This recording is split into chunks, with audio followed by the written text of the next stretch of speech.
প্রতি আন্তরিক কৃতজ্ঞতা। এবারের বিপিএল এর আমার কাছে মনে হয় যে সবচেয়ে এক্সাইটিং ম্যাচ হয়ে গেল। কোয়ালিফায়ার 2-তে মুখোমুখি খুলনা টাইগার্স চিটাগং কিংস। এক যুগ পর বিপিএল এ কামব্যাক করে Chittagong Kings they are in final. শেষ ওভারে 15 রান দরকার। আলিসাল ইসলাম, আরাফাত সানি, যাদের ব্যাটার পরিচয় থেকে বিভিন্ন সময় তাদের বোলিং অ্যাকশন প্রশ্নবিদ্ধ হয়েছে, এটাই বেশি আলোচনায়। সেই দুজন অবিশ্বাস্য এই সমীকরণ মিলিয়ে দিলেন। মুশফিক হাসানের শেষ ওভারে ক্ষণে ক্ষণে নাটকীয়তা। 15 রানের ইকুয়েশন, হাতে 6 বল, প্রথম বলে 4, তারপরের বলে 2, 6 রান হয়ে গেল 2 বলে। লাগবে আরো 9, এরপর হলো 1, শেষ 3 বলে প্রয়োজন 8। এই 1 রান নিতে গিয়ে 4-এর পরে 2, তারপরে 1 রান নিতে গিয়ে আলিসাল ইসলাম, যিনি সবশেষ বলে 4 মেরে দলকে জিতিয়েছেন, অবিশ্বাস্য একটা জয়, অবিশ্বাস্যভাবে ফাইনালে যাওয়া, সেই তিনি আহত হয়ে ড্রেসিং রুমে ফিরে গেলেন, kind of retired hurt. Batting এ নেমে আসলেন শরীফুল ইসলাম। শরীফুল এলেন, এসেই প্রথম বলেই 4। কি একটা অবস্থা! শেষ 2 বলে দরকার 4 রান, স্ট্রাইকে শরীফুল আগের বলে 4 মেরেছেন। পঞ্চম যে বলটা ডেলিভার হলো সেটাই শরীফুল আউট। 1 বলে 4 রান লাগবে, শরীফুল আউট হয়ে গেলেন। ব্যাটার কে? ওই যে রান নিতে গিয়ে পড়ে গেলেন, পামচকালেন, ড্রেসিং রুমে ফিরে গেলেন Alis Al Islam. Again came back to the crease. 1 বলে 4 রান, কে জিতবে?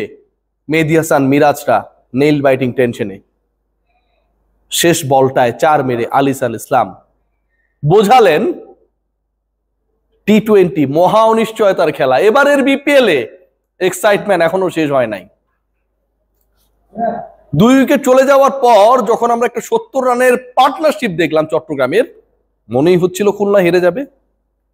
এরপর অসাধারণ কামব্যাক বাই নাসুম আহমেদ, মুশফিক হাসান, হাসান মাহমুদ, মনে হচ্ছিল এবার খুলনা জিতেই যাবে।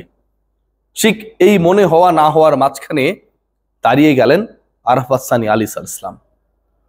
অসাধারণ অনবদ্য ম্যাচ উইনিং পার্টনারশিপ করে পুরো ম্যাচটাকে এমন একটা জায়গায় নিয়ে গেলেন, এই ম্যাচের ফলটাকে এমন একটা জায়গায় নিয়ে গেলেন।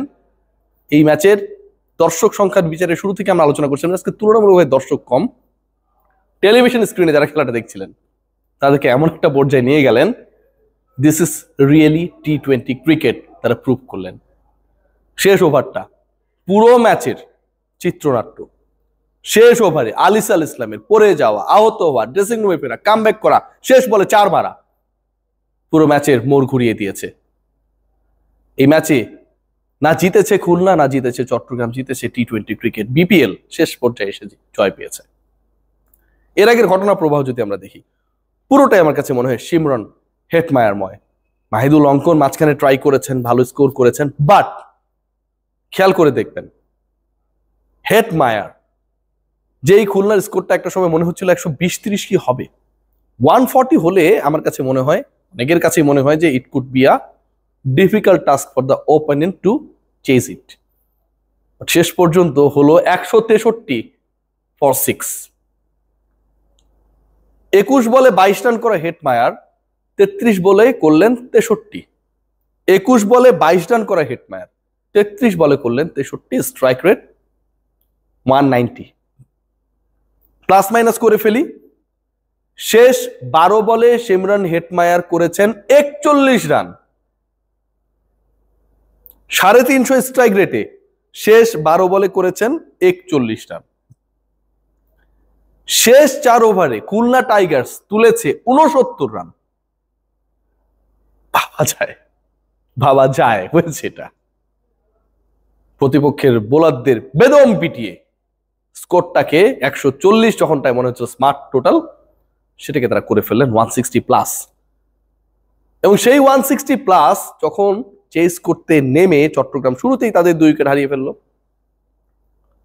যখন মাঝখানে একটা 70 রানের পার্টনারশিপের পরে নাসুম আহমেদ হুসাইন তালাতকে ফেরালেন, এবং সবচেয়ে গুরুত্বপূর্ণ ক্রিকেটার দলটা শামীম হোসেন পাটোয়ারি এবারের বিপিএল এ অসম্ভব ভালো ফর্মে রয়েছেন, অসম্ভব ভালো ফর্মে। তার রেঞ্জ অফ শটস বাড়িয়েছেন তিনি। সেই শামীম হোসেন পাটোয়ারি যখন দ্রুত ফিরে গেলেন, হাসান মাহমুদ যখন সপ্তম উইকেটের পতন ঘটালেন, তখন কোনো দিক থেকে মনে হচ্ছিল না এই ম্যাচে কোনোভাবেই চট্টগ্রাম রয়েছে। বাট চট্টগ্রাম আছে, ইয়াশা সাগর না থাকলেও সামের কাদের চৌধুরী চট্টগ্রাম আছে ফাইনালে, and this is the reality. Barishal versus Chattogram, once again যারা প্রথম প্লে অফে খেলেছে, যারা তাদের প্রথম পর্বের লাস্ট ম্যাচটা খেলেছে, এবং এই দুই দল মুখোমুখি হবার আগে এমন একটা অবস্থা, যেই জিতুক না কেন সেটা জিতবে চট্টগ্রাম। বরিশালের captain Tamim Iqbal Khan, golden boy of Chattogram. আর চট্টগ্রাম যদি জেতে তাহলে তো চট্টগ্রাম জিতলই। চট্টগ্রামবাসী তাড়াতাড়ি করে ঢাকায় আসি, খেলা দেখে যান, আপনাদের খেলা। বরিশাল ভার্সেস চট্টগ্রাম ম্যাচে আমার কাছে এখন কোনো কিছুই আমি প্রেডিক্ট করতে পারছি না, পারবো না, সম্ভব না। খুলনার সাথে যে খেলাটা হলো, রংপুরের যেভাবে বিদায় ঘটলো, শেষ বলে 4 রানের equation, not like at the crease Nurul Hasan Sohan. Sohan হলে একটা কথা ছিল, আলিস আল ইসলাম যেভাবে মিলিয়ে দিলেন, আহত হয়ে ফিরে এসে শেষ বলে 4 মারলেন, শরীফুল যেভাবে 4 মারলেন, আরাফাত সানি যেভাবে স্ট্রাইক করলেন, প্রথম 3 বলে 7 রান নিয়েছিলেন। আমার কাছে মনে হয় ইট কুড বি এনিওয়ানস গেম। কোনোভাবেই বলা সম্ভব না যে ফাইনাল আসলে কার দিকে ঝুঁকে, কারণ সবশেষ যে দুটা দেখা হয়েছে চট্টগ্রাম বরিশালের, একটায় বরিশালকে উড়িয়ে দিয়েছিল চট্টগ্রাম, এবং সবশেষ দেখায় 9 উইকেটে বরিশাল জিতেছে চট্টগ্রামের বিপক্ষে। So it could be anyone's game, but সবচেয়ে গুরুত্বপূর্ণ পার্ট যেটা, টি-20 রিয়েল বিউটি, ফাইনালি ওই সিলেটের ওই ম্যাচের পর একটা মিসিং অবস্থা ছিল। নুরুল হাসান সোহানের 1 ওভারে 30 রান তোলা, 27 রানের টার্গেট ছিল, তারপরে মিসিং ছিল। আলোচনায় ছিলেন মিস্টার শফিক, সবকিছু ছাপিয়ে শফিক এখন গন কেস। চট্টগ্রাম বরিশালের বাংলাদেশ যেন এই মুহূর্তের রিয়েলিটি, এবং সেই রিয়েলিটিতে ফ্রাইডেতে দুদল মুখোমুখি হবে। চট্টগ্রাম যখন এই ম্যাচটা খেলতে নামবে তাদের সেই আগের সেটআপ, বরিশাল যখন ফাইনাল খেলতে নামবে তাদের দলে কিন্তু অন্তত ফরেন কালেকশন একটা বড় ভিন্নতা আমরা দেখতে পাবো। এবং এই ভিন্নতা আমরা যেভাবেই দেখি, যেভাবেই উপলব্ধি করি না কেন, এন্ড অফ দ্য ডে জয় হবে চট্টগ্রামবাসীর।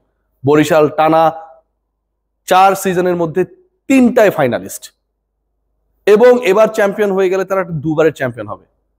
দে have become a brand of the BPL. আর চট্টগ্রাম 12 বছর পরে এসে কিভাবে বিপিএল কে রাঙাতে হয় সেটাই যেন দেখিয়ে দিল। নানা আলোচনা, নানা বিতর্ক, নানা ইস্যু নিয়ে আলোচনা থাকলেও end of the day Chattogram qualifier 2তে খেলেছে ক্রিকেটটাই। Well done Alis Al Islam, great care. সবাই ভালো থাকবেন।